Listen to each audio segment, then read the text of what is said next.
So if you were to take a living room, like your own living room, and just completely strip it of all its furniture. Right, just totally empty it out. Yeah, tear up the carpets, take down the art, and I mean, even scrape off every single drop of paint.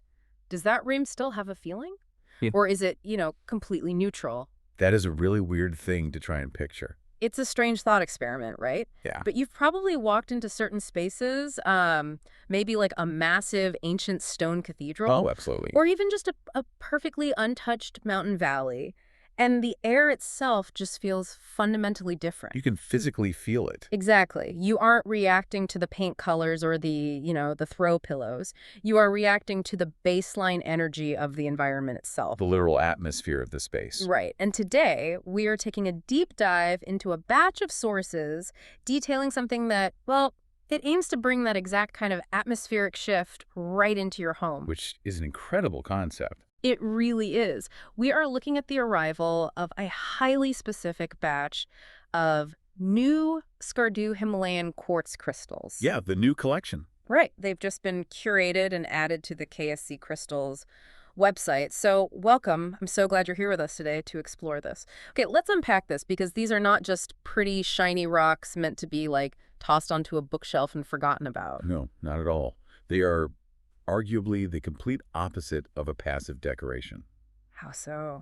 Well, the sources we're looking at today detail an entire philosophy of environmental interaction. Mm. Historically, this specific type of Himalayan quartz has been revered by collectors and practitioners too as the Stone of Light. The Stone of Light, that's a heavy title. It is, and the documentation makes a rather bold claim right out of the gate. It says this material carries a reputation for exceptional purity and a high vibration presence that works across a person's whole being. Wow. Yeah, and that it actively shifts the environment it sits in. So it's not just sitting there. Exactly. The goal for us today is to understand the mechanics behind that claim. We really want to explore why this specific regional quartz is considered so structurally unique. What's going on under the hood, basically. Right. What is physically happening inside its crystalline matrix? And crucially, why the specific individualized way these pieces are presented to a buyer fundamentally alters the experience of owning one. Right, because to understand the energy of the crystal, or any object really, we first have to understand exactly where it comes from. You have to look at its birthplace. Because nothing is separate from its origin.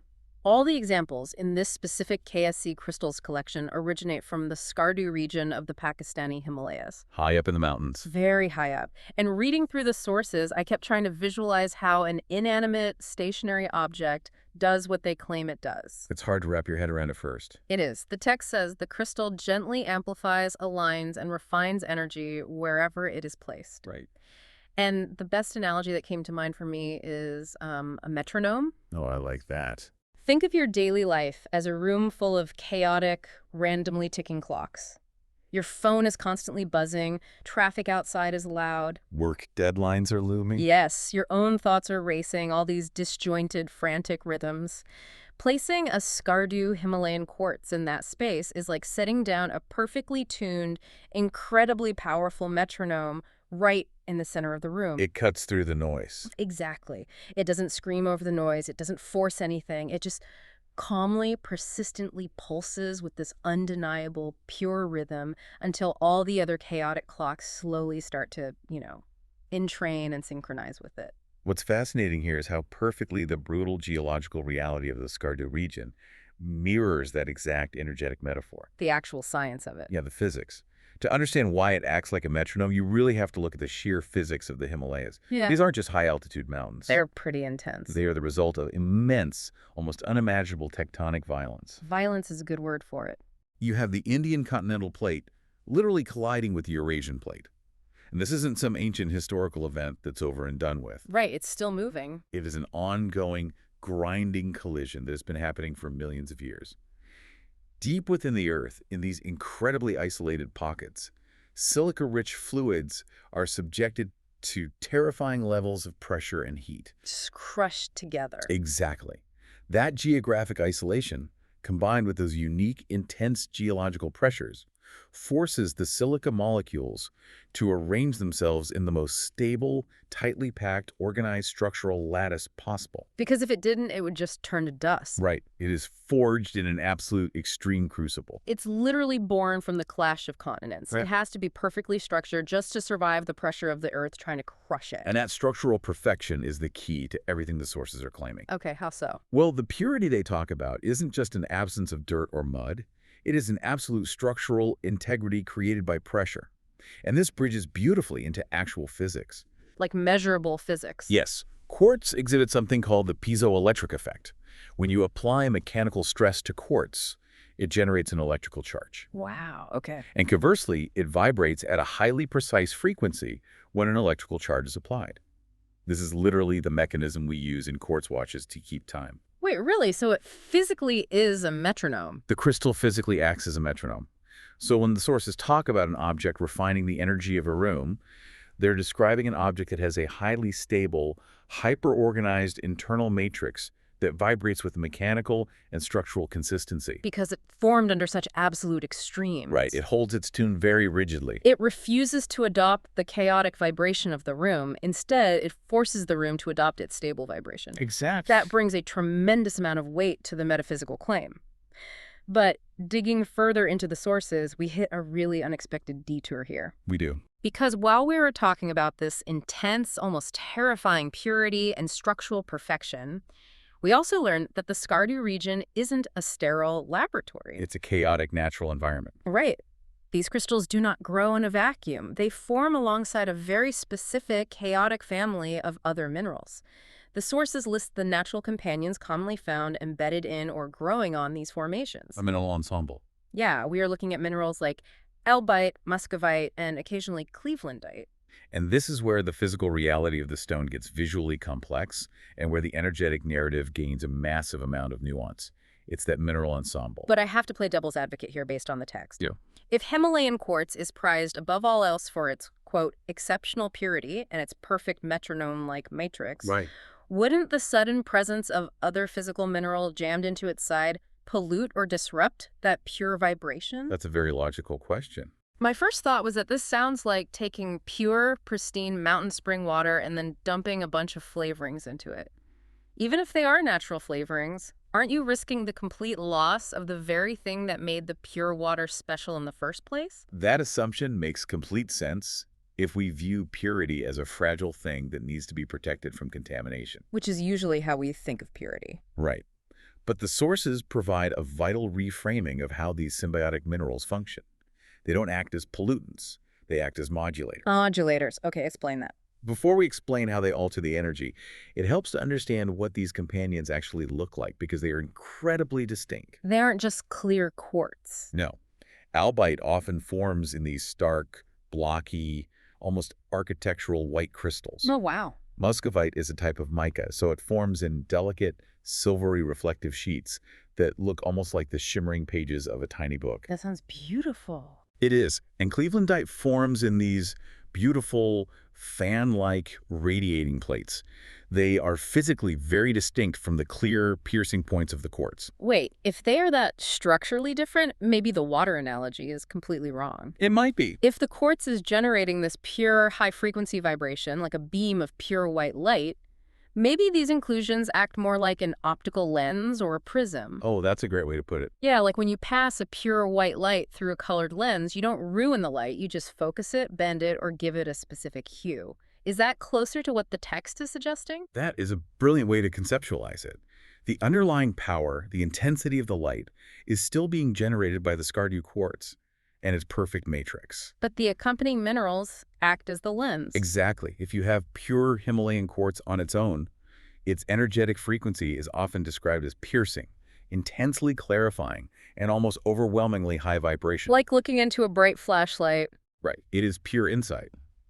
But when you bring the lens of Muscovite, which the sources associate with reflective, introspective, and almost grounding energy, the overall output changes. It softens it. The Muscovite takes that piercing clarity and grounds it, making it slightly softer, more reflective. Albite is known in these circles for aiding in mental flow and breaking up stagnant energy. So it adds motion. Yeah, when albite grows symbiotically with the quartz, it bends that pure power toward the specific purpose of mental unblocking.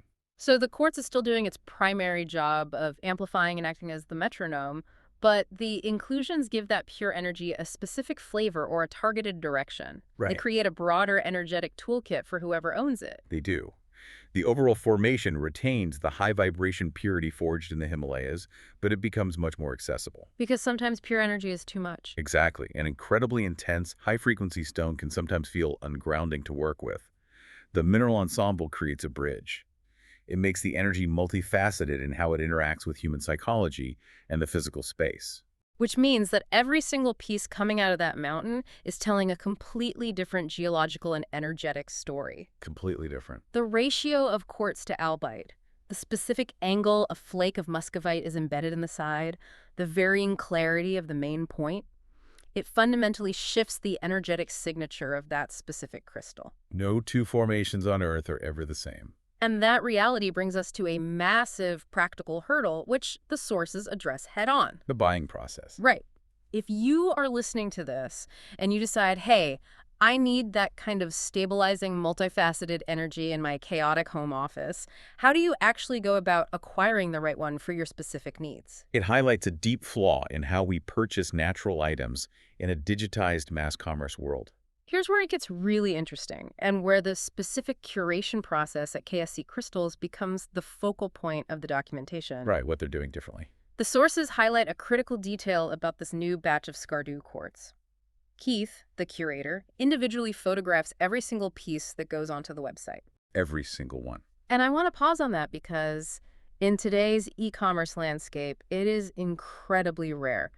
If you've ever bought a natural item online, whether it's a piece of live edge woodwork, a leather bag, or especially a mineral specimen, You know the pain. you know the absolute heartbreak of the stock photo. The standard retail model is built on visual deception for the sake of efficiency. It's just easier for them. You see a perfectly lit, incredibly balanced, beautifully included example piece on the website. You feel a pull cord, you click Add to Cart, and what arrives in the mail a week later is a generic, mass-pick substitute from a bin in a warehouse. It's just the cousin of the thing you actually wanted. Exactly. And if you are buying a mass-produced plastic phone case, it doesn't matter. But if the entire value of the object is based on its unique structure, its specific mineral inclusions, and its highly individualized energetic signature, Right, the whole reason you're buying it. getting a random substitute piece completely defeats the entire purpose of the acquisition. If we connect this to the bigger picture of human psychology, we can see why this individualized curation is so profound. How does psychology play into it? Well, for a practitioner, or even just someone looking to curate the aesthetic and feel of their home, the relationship with the stone does not begin when you unbox it. It starts earlier. It begins visually. It begins the exact moment your eyes process its geometry. Human beings are incredibly visually intuitive creatures. We process massive amounts of subtle data through sight before our conscious brains even catch up. I just feel it. Right. When you look at an array of different crystals, even through a photograph, you are unconsciously responding to the golden ratio of the facets, the light refraction, the heavy grounding presence of an albite base versus the ethereal lightness of a clear point. That makes so much sense. One piece might feel chaotic or overwhelming to you, while another piece feels incredibly calming, settling, and perfectly right. The text actually mentions offering a truly personal connection. And what you are saying is that feeling, that sudden sense of rightness, is your intuition recognizing an energetic signature that aligns with whatever chaotic clocks are ticking in your own personal room. Precisely. Your intuition is identifying the specific lens you need. Wow. So if you feel that authentic pull toward a specific photograph, and then the vendor sends you a completely different rock, that intuitive connection is instantly severed. It's gone. It is entirely bypassed for the sake of retail convenience. That is why Keith's intuitive selection and individualized photography are presented in the sources as a vital component of the crystal's journey. It's not just marketing. No, the promise that the exact crystal you see is the exact crystal you receive isn't a customer service perk. It is the necessary mechanism to guarantee a truly authentic energetic match. It honors the stone itself. It honors the geological individuality of the stone, and it honors the psychological individuality of the person choosing it. It shifts the entire dynamic. It completely changes the transaction from, buying a commodity to selecting a companion. It demands intentionality from both the curator and the buyer. So what does this all mean for you, listening to this right now? We've traveled from the terrifying tectonic crush of the Pakistani Himalayas. The clash of continents. Right. We've looked at the symbiotic lens of minerals growing together in the dark, and we've explored the careful, individualized process of bringing them into the light and onto the KSC Crystals website. The whole journey. How do these Skardu pieces actually integrate into a modern human life? The sources outline a few pathways for this material. Depending on what you need. Right. For some, they will be chosen highly intentionally for meditation, acting as that tuning fork for an individual's internal state. For others, they will be used for specific energy work or gridding by dedicated practitioners. Very targeted uses. But for many, they will be utilized simply to bring a beautiful, refining light into a living space, to act as that silent, gorgeous metronome for the room. And there is a phrase in the source text that really stuck with me. What was it? It says, "These crystals hold a quiet yet profound presence, one that continues to reveal itself over time." That concept is the absolute antithesis of how almost everything in our modern consumer world operates. We are so conditioned to expect the quick fix, the immediate dopamine hit. You buy a smart light bulb, you plug it in, you make it flash neon blue from your phone, and that's it. It has revealed its entire trick in 3 seconds. Exactly. But these Skardu formations are lifelong environmental anchors. You might place a piece of Skardu quartz with Muscovite inclusions on your work desk. You might not sit down on a Tuesday and notice a literal lightning bolt of energy hitting you. Probably not. But over weeks and months and eventually years, you might notice that your thoughts at that desk feel just a bit more organized. The room feels a bit more settled. The frantic ticking clocks of your daily stress seem to align just a bit easier when you are in that space. It is the difference between an acute intervention and a cultivated environment. I love that phrase, cultivated environment. These stones don't force an intervention. As you said, they provide a continuous, high-vibration baseline. They hold the standard.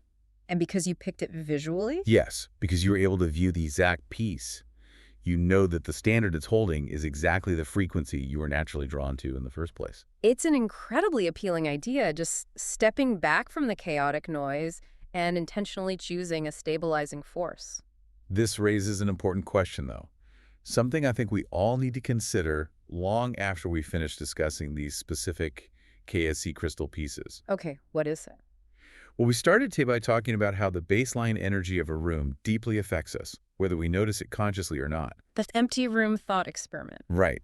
And we've just spent time exploring how a naturally formed object like a Skardu quartz, forged by earth, time, and unimaginable pressure, has such a profound, refining, energetic presence that reveals itself over years. If we accept that physical objects broadcast an energy that shapes our environment, how much of our own daily stress, our scattered focus, and our volatile moods are being subtly, quietly shaped by the mass-produced, artificial, meaningless objects we mindlessly fill our spaces with? Oh, wow. If a natural ancient crystal acts as a powerful anchor for clarity and stability, what exactly are the thousands of cheap, disposable plastic items on our shelves anchoring us to?